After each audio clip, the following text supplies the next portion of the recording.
So far we haven't used any blending stumps or any other tools to lay in any value because we're in full control of our pencils. If we want a lighter mark, we just use a different pencil or use less pressure. And some of the marks that we're going to cover in this section were mentioned earlier, but we need to start seeing them differently. We need to start seeing them as possible stylistic marks rather than just laying in value. So smudging with fingers, blending stumps, Q-tips, cloth, that's all used moderately by artists that know how to control the value of their pencils. But some of those tools are used to create expressive marks. There are a few examples in the PDF files, and you can refer to those whenever you want to get inspiration for your drawings. But an interesting one is called pentimenti. I believe that's how you pronounce it. But if you look at enough master drawings, you'll start to see something that looks like the line was rubbed out, and it creates a sense of movement within the drawing. So the master artist would create a line, and he wouldn't like that line, so say he's using charcoal, he'd rub it out, and then that would lighten this line. And then he'd correct his proportions or whatever with a darker line. And it creates this kind of a movement ghosting effect in the background. That's called pentimenti. So that in itself, this technique in itself, is a stylistic choice that you can use.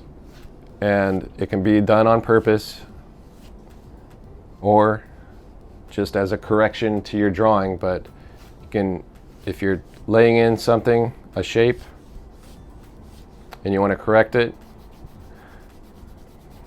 you'll see that the master artists, they rub it out and it gives it that soft look, and then they come in and create harder marks over it.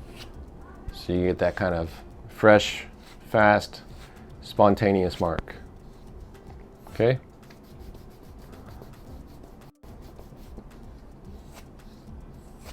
So rather than using blending stumps or anything like that, my personal favorite to blend is the zigzag method, and we've all seen that, but I'll go over it again.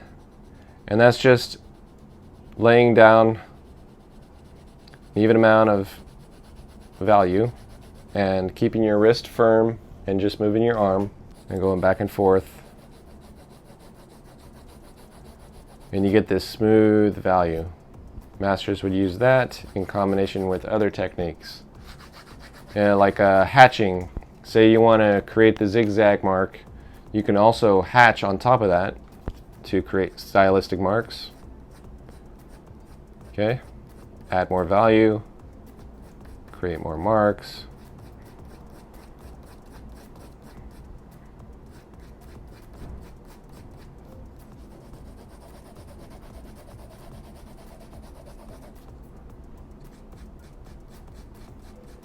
Okay, so you can combine the techniques together. Maybe you wanted to combine pentimenti too. Maybe that's your shape and you're correcting it.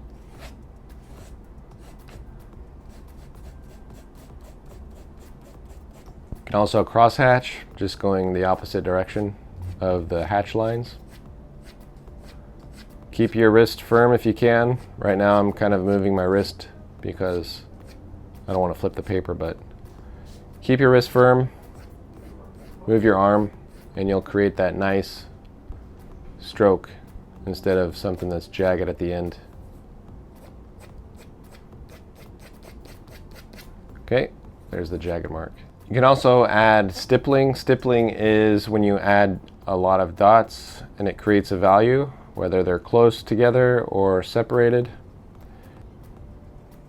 Stippling is just adding dots. And if you're inking, you could probably just touch the pen onto the paper and leave a mark. Graphite, you kind of have to scribble the dot in. So that's stippling, and you can do it a lot or a little, doesn't matter. But say this is someone's nose or whatever, and you want to add some value in a certain area, you can add hatch marks on top of zigzag, on top of stippling. It doesn't matter, but it's good to know these techniques just so you can render value however you like. And the more consistent you are with the marks you make on your drawing, the more it'll embed itself into your artistic style. People will start to recognize your style if it's consistent like that. Consistency is the key to a nice artistic style. Another technique you can use is scumbling, and that's just when you create little loop-de-loop scribbles. Adds texture as well, so you need to be careful of what you're scumbling. If it's the nice smooth face or whatever, you don't want these textural marks on a surface that's supposed to be smooth. So you need to pay attention to what you're rendering and what kind of effect you're trying to create. So that's scumbling. Another one is just, I call it squiggling, where you're just kind of going erratic and creating an abstract line. And that can add texture as well. We'll use that on our log. We could use a lot of these techniques on our log because that's full of texture. So just squiggle, that's what I call it. Another way you can create a stylistic line is if you're using these lead holders, you've got the fine point and then you've got a wider point. So you can actually hold the pencil a certain way. And I'm going to draw it from left to right so I can get that movement down because the desk is keeping my elbow from going down. So I'm going to draw it from left to right, and so if you hold it, you'll get a wide mark, and then you can twist the pencil and get a thin mark, and then you can create a thick to thin effect. And that's a stylistic mark as well. A lot of artists use that one too. Thick to thin.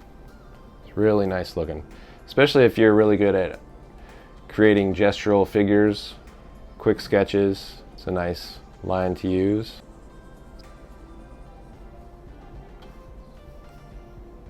Okay, so that's thick to thin. You need a wider lead though, so you can take advantage of that. And you can probably use a filbert brush or whatever. Use the wide side of the brush and then just go thin.